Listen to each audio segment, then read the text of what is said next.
وقيل للذين اتقوا ماذا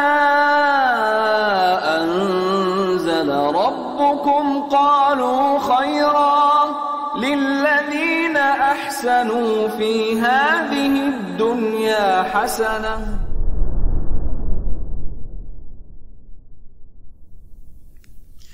ووقت الصوم من طلوع الفجر الثاني إلى غروب الشمس. Kata Ibnu Qudamah rahimahullah, waktunya puasa dari kapan?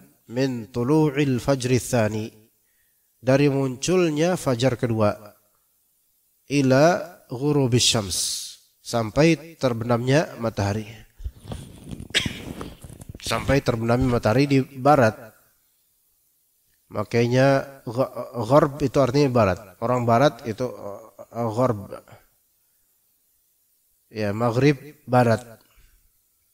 Ya, karena matahari terbenam di sana, terbenam. Kalau terbit yang tulu'ul fajr. Bedakan antara di sini ada tulu'ul fajr, juga ada tulu'us syams, dan ada syuruqus syams. Antum bedakan hal-hal ini. Ada namanya tulu'ul fajr, ada namanya tulu'us syams, ada yang namanya syuruqus syams.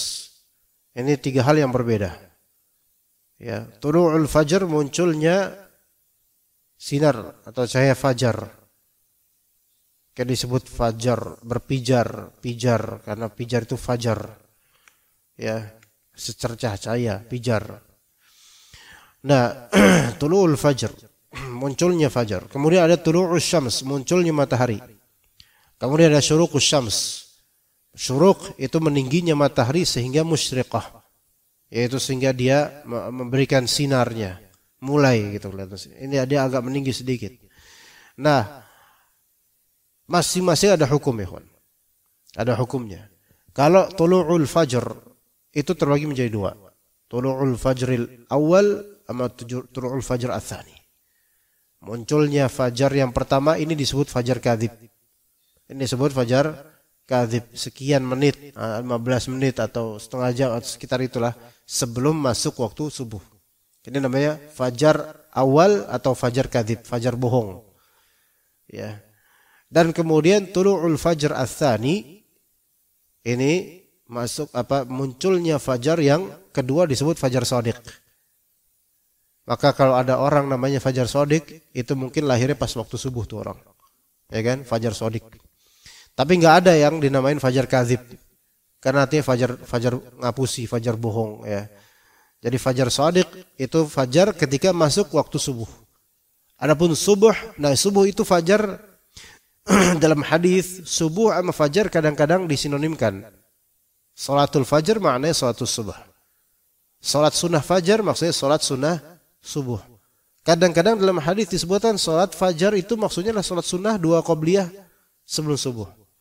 Jadi itu istilah yang harus dipahami itu, fajar subuh. Ya. Nah, subuh dengan sabah, subuh itu di waktunya sampai nanti muncul terbit matahari. Tapi sabah itu mencakup pagi semuanya. Nah, duha itu dari mulai syuruq sampai 15 menit sebelum zuhur. Itu duha. Ya, bisa dibedakan ya. Jadi fajar ada dua, fajar kadzib dan fajar shadiq. Fajar kadzib ini belum masuk waktu subuh. Fajar shadiq itu ketika masuk waktu subuh. Kemudian ada tulu'us syams, munculnya matahari, terbit matahari. Terbit matahari haram salat. Terbit matahari enggak boleh salat. Walaupun salat syuruq, ini belum syuruq. Kayak misalnya sekarang nih, kalau di aplikasi yang ada di Ana, aplikasi salatku, sunrise itu tulu'us syams. Sunrise itu tulu'us syams. 5.53 itu sunrise. 5.53. Berarti 4 menit lagi itu bukan syuruq. Belum. 5 menit lagi itu terbit matahari, ya. Tulu'us syams. Haram salat. Enggak boleh salat mutlak di situ. Dan enggak bisa, dan dianggap tidak sah salat duha di situ. Salat syuruq tidak sah kayak gitu. Ya, karena waktu yang dilarang salat. Walaupun ulama beda pendapat antara makruh sama haramnya. Taib, kemudian kapan syuruk? Syuruk kisaran 15 menit setelah tulu'. Saat terbit matahari, 15 menit kemudian baru disebut syuruk. Ya, syamsnya musyriqah gitu. Mulai meninggi sedikit. Nah, itu baru boleh dia salat. Salat syuruk itu disyariatkan bagi siapa?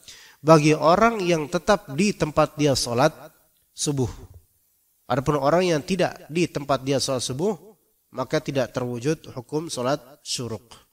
Yang kata Nabi SAW dalam sebuah hadis itu ganjarannya seperti haji atau umrah, sempurna gitu kan. Maka itu salat syuruk. Berarti kan kisaran jam 6 lewat,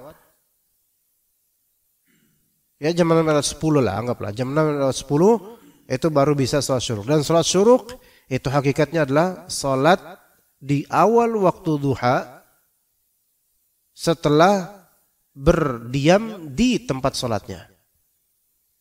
Salat di awal waktu duha setelah berdiam di tempat salatnya, itu salat syuruk namanya. Jadi di awal duha. Jadi salat syuruk itu hakikatnya salat duha.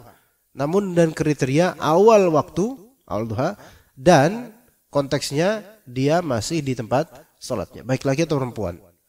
Kalau laki-laki di masjid atau musalla. Kalau perempuan ya di rumah.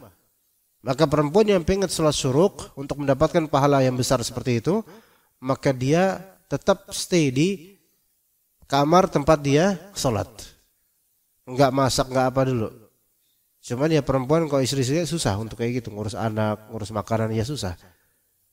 Namun ngurus anak, ngurus makanan yang mana itu kewajiban seorang istri, ya, dan seorang ibu, mana yang lebih afdal pahalanya? Dia salat syuruk atau yang ini lebih afdal dia menunaikan kewajiban untuk keluarganya. Ini yang harus dipahami juga. Al-fardu muqaddamun ala sunnah. Hal yang fardu diunggulkan daripada yang sunnah. Sebesar-besar pahala sunnah, maka fardu itu lebih unggul daripada sunnah. Ya itu. Jadi jangan merasa disia-siakan itu. Perempuan jangan merasa bahwasanya dia amalnya sedikit, enggak, besar insyaallah. Besar. Taib. Jadi begitu ya. Nah, itu jadi tulu'ul fajr ats-tsani itu waktu subuh. Yang disebut fajar shadiq. Ya, waktunya itu ketika fajar tsani, fajar shadiq, maka mulai puasa. Mulai puasa. Nah, sekarang kan ada perbedaan pandangan antara beberapa ikhwan kita yang menganggap bahwasanya salat subuh orang-orang Indonesia ini lebih cepat sekian menit gitu kan. 15 menit atau berapa lupa. Nah, bagi yang mungkin pakai mazhab ini, pakai pandangan ini, yaitu bahwasanya kita lebih cepat sekian belas menit atau seberapa menit itu, maka ketika dia mendengar azan, yang mana penjadwalan di Indonesia, misalnya azan kita berapa di situ? Ikhwan, berapa? 4:38 ya? Ya. Dan beberapa ikhwan ini menganggap 4:38 itu belum fajar tsani, belum fajar shadiq. Yang sahih adalah fajar shadiq misal 4:50 misal. 4:50. Maka berarti sahurnya dia sampai 4:50 boleh. Sampai 4:50 boleh. Dalam masalah seperti ini ijtihad. Kalau dia mengikuti ijtihad yang dinyatakan bahwasanya ini kecepatan, ini silakan fadhal. Maka ketika lagi azan dia tetap makan, ya fadhal. Kalau memang mazhabnya mazhab itu. Ya. Kalau memang selama ini dia menganggap seperti itu, belum masuk waktu subuh. Nanti 4:50 baru masuk waktu subuh. Ya gitu. Ya, dan dia mungkin sholatnya yang masjid-masjid yang versi yang agak panjang iqomahnya. Kayak Muhsinin lumayan panjang. Di sini berapa iqomahnya, Pak? 20 menit. Lumayan toleran itu. Jadi yang pakai mazhab yang ini berarti bisa sholat di sini. Ya, cuman agak mepet memang untuk qobliyahnya, tapi enggak apa-apa. Nah, kan ya. Dia boleh masih tetap sahur tuh, makan sahur sampai jam 4:50. Selama tidak menimbulkan fitnah, gitu aja. Jangan sampai kemudian dia makan sahur sengaja di depan masjid. Orang-orang udah pada ke masjid, kemudian, loh, Pak, udah azan, Pak. Maaf, mazhab kita berbeda, kata dia. Subhanallah, jangan. Itu menimbulkan fitnah. Udah, kelas dia di rumah aja kayak gitu, atau bersama orang-orang yang semisal, nggak apa-apa kayak gitu. Ya. Nah itu boleh seperti itu. Tapi itu kalau misalnya memang pendapat yang dia pakai seperti itu selama ini gitu loh. Adapun kalau dia hanya memakai pendapat itu ketika Ramadan saja, ini emang nyari masalah ini orang. Ya biasanya itu enggak sholat subuh harus tepat waktu ya, jam seperti masjid-masjid lainnya gitu. Tapi dengan Ramadan untuk ini enggak, tetap dia sahur sampai akhir gitu. Ya enggak boleh seperti itu. Itu tatabbu', ya dia bukan tatabbu' rukhas juga dia. Ya seperti ini mah apa ya? Zindik mungkin, ya, nyari-nyari yang paling enak aja ya. Kemudian ghurubus syams, dan boleh antum mengacukan tulu'ul fajr ats-tsani atau terbenamnya matahari di azannya orang-orang. Itu boleh. Enggak apa-apa. Karena azannya orang-orang, apalagi di masyarakat yang berdekatan seperti ini, mereka pasti insyaallah mengacu pada ketetapan yang memang sudah dibakukan untuk sholat. Jadi untuk masalah sholat itu tidak harus kita melihat hilal atau apa, enggak harus. Melainkan cukup dengan kabar yang sudah disepakati oleh kebanyakan orang. Ya gitu.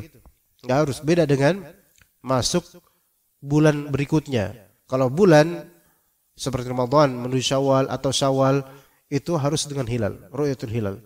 Tapi kalau misalnya jadwal sholat itu lebih diperingankan karena itu tiap hari. Kalau semua orang yang sholat harus betul-betul melihat ke matahari gimana-gimananya, itu akan mempersulit kaum muslimin. Apalagi tidak setiap waktu awan itu enggak ada. Kadang-kadang mendung, kadang-kadang hujan, enggak tahu nih jam berapa kan. Enggak tahu nih masuk waktu zuhur atau enggak, maka cukup dengan timer seperti ini juga boleh insyaallah. Baik. Liqaulihi ta'ala wa kulu washrabu hatta yatabayyana lakum al-khaytul abyadu minal khaytil aswadi minal fajr thumma atimmus siyama ila al-lail. Makanlah kalian, minumlah kalian sampai jelas untuk kalian benang putih daripada benang hitam dari fajar, yaitu di sini boleh kita makan minum bebas dan juga jima dan juga melakukan hal-hal lain yang itu mencederai puasa, tapi ketika di malam hari boleh sampai fajar, yaitu fajar tsani. Thumma dari fajar tsani itu atimmus siyama ilal lail, lengkapilah puasamu sampai ke malam. Malam yang dimaksud adalah maghrib, sampai maghrib. Maka ini menunjukkan dalam istilah syariat malam itu dimulai dari maghrib. Malam itu dimulai dari maghrib. Memang secara uruf bisa juga dalam bahasa Arab jam 8 malam itu pun masih disebut masa sore. Masa itu sore. Iya. Jam 9 kadang masih disebut masa. Bahkan kalau antum perhatikan di kehidupan Arab ya, di kehidupan Mekah Madinah ya, di bulan puasa itu kehidupan dimulai dari maghrib. Di siang itu banyak orang enggak aktif. Ya. Maghrib malam sampai malam larut malam itu hidup sekali itu. Hidup dengan maksud ibadah dan juga perdagangan. Orang-orang aktivitas banyak di malam hari ketika di Makkah Madinah di bulan puasa atau di Arab Saudi pada umumnya. Ya. Tsumma atimmus siyama ilal lail, maka maghrib ini berarti termasuk apa? Malam. Maka boleh disebut malam ini. Ini udah malam, boleh. Bisa. Secara syar'i juga disebut malam. Wa qala an-nabi sallallahu alaihi wasallam, la yamna'annakum min suhurikum adhanu bilalin walal fajrul mustatil. Jangan sampai tercegah kalian dari makanan perbuatan sahur kalian oleh azannya Bilal, dan jangan tercegah makanan kalian dengan fajar yang mustatil, yaitu fajar memanjang, maksudnya fajar kadzib. Azan Bilal dan fajar kadzib ini tetap membolehkan kalian puasa, tetap membolehkan kalian untuk sahur. Maksudnya apa? Bilal itu azan pertama. Ya, jadi kan ada namanya 2 azan. Ya, subuh gitu kan. Azan untuk membangunkan orang-orang tahajud. Itu ada setengah jam sebelum subuh. Itu fadhol, silakan, boleh. Cuman kalau masyarakat belum siap ya jangan.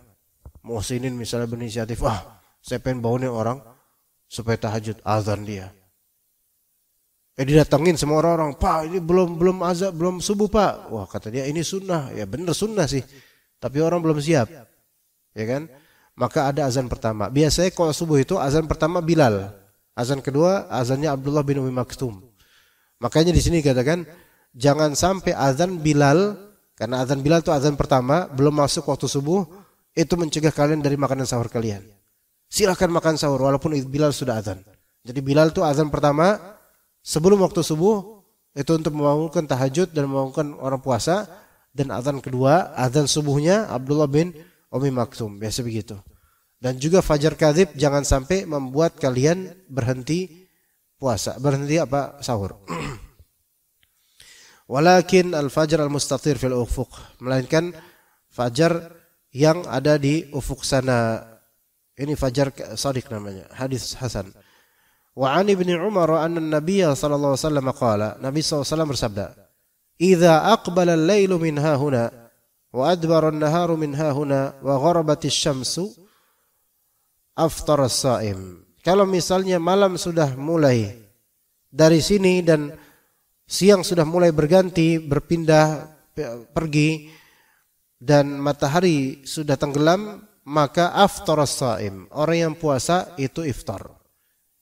Ini bukan secara hukum. Aftar as-sha'im di sini maksudnya bukan aftar as-sha'im hukman, tetapi maksudnya ahalla lahu al-fitr. Yaitu artinya adalah boleh buat dia untuk buka puasa. Ya, maknanya begini. Ketika matahari terbit, itu tidak serta-merta antum batal puasanya. Melainkan antum disebut selesai puasanya ketika antum buka puasa. Ya, baik buka puasa dengan makanan atau minuman. Atau bahkan buka puasa dengan jima, itu bisa juga. Buka puasa dengan jima itu buka puasa. Tapi di waktu ghurubus syams, di waktu terbenamnya matahari. Ya, begitu. Wa yajuzul aklu wasyarbu ila al-fajr, lil ayati wal khabar. Boleh makan, boleh minum sampai waktu fajar tsani, sampai waktu subuh. Kasus kemudian, wa in jama'a qabla al-fajri thumma asbaha junuban sahha shaumuhu. Kalau misalnya dia menjima istrinya sebelum subuh, sebelum subuh dia menjima istrinya, kemudian di pagi hari dia dalam keadaan junub, maka sah puasanya. Maka sah puasanya. Anda kasih contoh gimana? Misal dia malam itu melakukan hubungan suami istri, taib. Anggaplah kemudian ketiduran karena capek, kemudian enggak sempat sahur. Dan dia dapatkan pagi harinya baru bangun tidur, udah selesai sholat subuh pada orang-orang. Loh, berarti kan itu masuk waktu puasa. Maka apa hukumnya di sini, sah atau tidak puasa? Ini banyak ditanyakan oleh orang-orang. Maka sah puasanya. Selama tadi malam dia niatan puasa Ramadan, maka sah puasa. Iya. Terserah itu apakah dia junubnya karena jima dengan istrinya atau karena mimpi basah, tapi sah puasanya. Ya begitu. Karena dia melakukannya bukan di waktu puasa, ya kan? Melainkan di malam harinya, ya kan? Sebelum subuh. Ya. Lianna Allah Ta'ala lamma adhina fil mubasharati ila al-fajri thumma amara bis-shawmi dalla ala annahu yasumu junuba.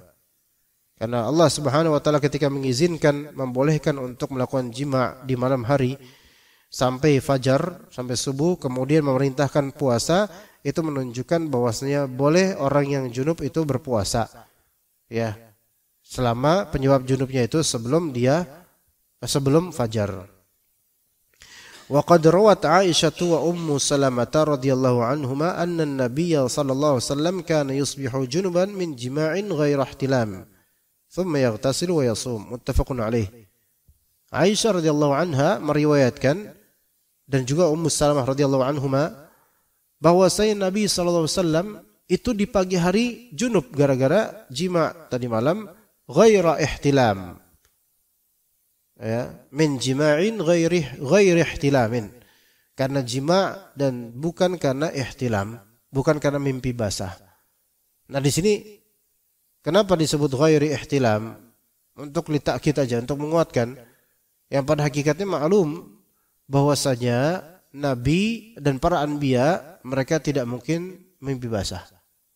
Para nabi tidak ada yang mimpi basah, dan itu disebutkan dalam hadis. Karena mimpi basah itu wal hulmu, kata Nabi SAW, wal hulmu minasyaitan. Mimpi hulm itu mimpi buruk. Mimpi buruk itu dari syaitan. Mimpi buruk itu ada dua macam. Yaitu mimpi buruk, yaitu buruk konteksnya ya disiksa jin atau dicekek. Ini mimpi buruk. Ketemu orang jelek, ketemu ini mimpi buruk. Mimpi buruk yang kedua adalah ihtilam, mimpi basah. Mimpi basah itu mimpi buruk, ikhwan. Indah memang mungkin bagi sebagian orang, tapi itu mimpi buruk. Indah tapi buruk dari syaitan, gitu. Kalau misalnya ngomong sama istri, sayang, tadi malam mas, saya mimpi buruk. Mimpi apa? Mimpi basah. Tapi sama yang lain. Oh, buruk gak itu? Buruk. Wah, itu dari syaitan mas. Hati-hati mas. Bener emang dari syaitan. Ya semangat mas. Dari syaitan itu nggak boleh kayak gitu. Ya nggak gimana namanya mimpi, kan kita nggak mencanangkan gitu.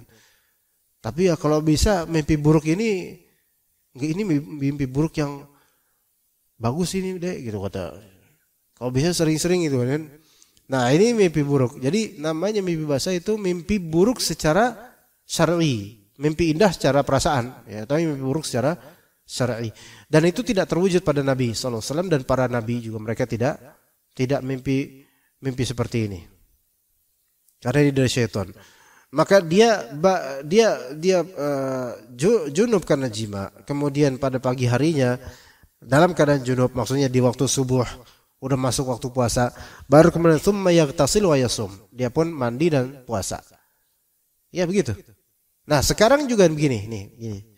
Misal bukan ketiduran, ya itu, ya mungkin melakukan jima, kemudian kan bangun sahur, ternyata mepet waktu, makan udah mepet. Nah belum sempat antum mandi junub udah azan, ya, maka ngapain? Sah nggak puasanya? Sah puasanya, kan jimanya udah tadi, bukan di waktu puasa. Adapun state keadaan junub itu tidak berpengaruh pada puasa. Keadaan junub tidak berpengaruh pada puasa. Maka kemudian mandi. Mumpung dimuasin 20 menit, kalau untuk ini kesempatan mandi, ya. Mandi selesai dah salat subuh. Ya. Kecuali kalau mandi, minum, nah ini baru repot, ini batal puasanya. Tapi mandi salat subuh. Gitu kan? Nah kemudian wa in asbaha wa fihi ta'amun aw syarabun falafadhahu lam yafsud shaumuhu. Kalau misalnya dia sampai pagi hari ini, dia mungkin sahur, pas lagi sahur udah masuk pagi hari. Allahu akbar kan parameter kita azan lah gitu ya, masuk waktu subuhnya. Dan di fihi di mulutnya itu ada makanan atau ada minuman. Ngapain terus? Dalam mazhab di sini harus dilepehin. Itu mungkin yang lebih ihtiyat ya. Falafadhu,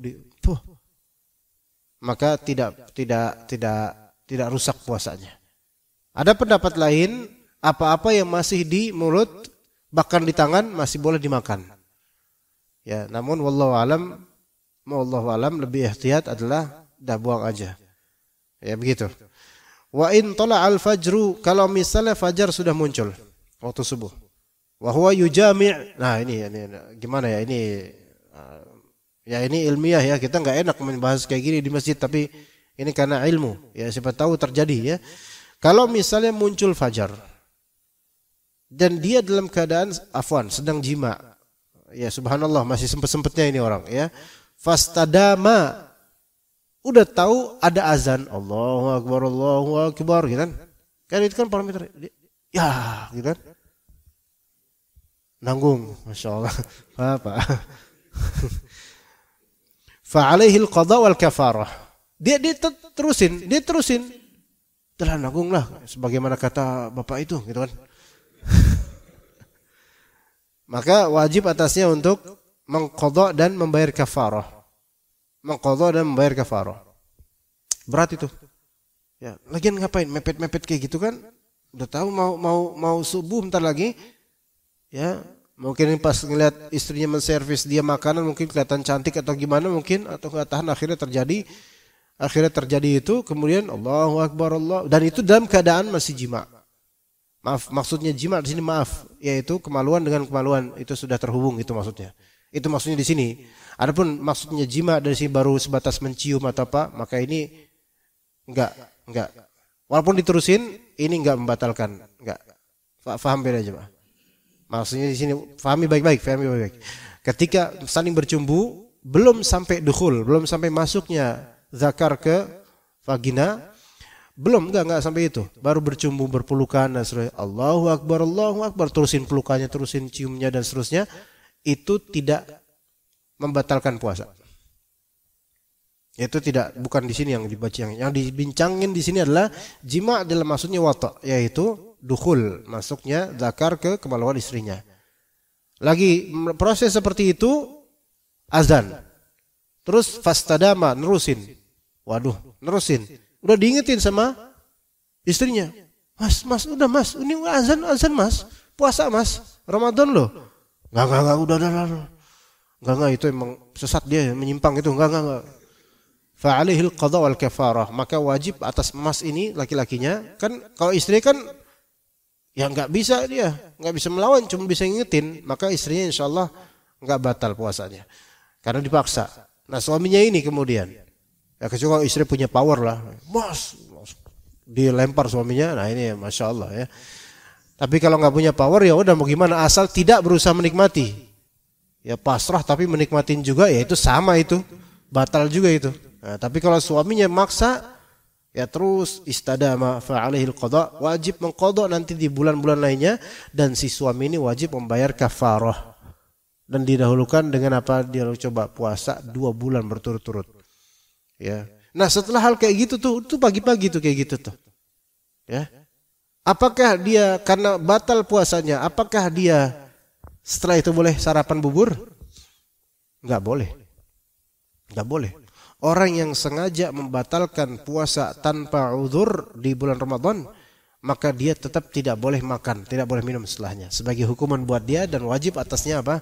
Qadha nanti di waktunya. Nah, ini karena masalah jima, maka harus dapat kafarah 2 bulan berturut-turut. Atau membayar makan 60 orang miskin. Ya, li'anna istidamatal jima'i jima, karena konsisten jima adalah jima itu sendiri. Nah, sekarang wa in naza'a fakadzalika fi ikhtiyari Ibnu Hamid wal Qadhi li'anna an-naz'a jima'un kal ilaj. Nah, ada pendapat kalau dia mencabut, bahasa kayak gitu ya. Maka itu sama bagi sebagian ulama, tetap dia disuruh untuk mengqadha puasa nanti dan membayar kafarah. Karena mencabut adalah suatu jima' itu sendiri. Tapi pendapat itu pendapat yang tidak tepat. Yang lebih tepat adalah pendapat Abu Hafiz dan lainnya, la qadha alaihi wala kafarah. Enggak wajib qadha dan enggak wajib bayar kafarah. Itu yang lebih sahih. Li'annahu tarikun lil jima', karena dia meninggalkan jima'. Ya, orang kalau misalnya lagi jima' kemudian Allahu Akbar, dia gimana caranya supaya berlepas dari itu coba? Coba. Dibayangin, Pak. Gimana caranya lepas dari itu? Lagi proses jima nih, udah terjadi dukhul. Allahu Akbar. Waduh, Mas, udah azan, udah masuk waktu subuh ini, udah puasa nih. Tak kata Masnya, gimana ya caranya supaya kita lepas dari ini? Enggak. Ya udah lepas, Mas. Ya udah itu satu-satunya cara kan?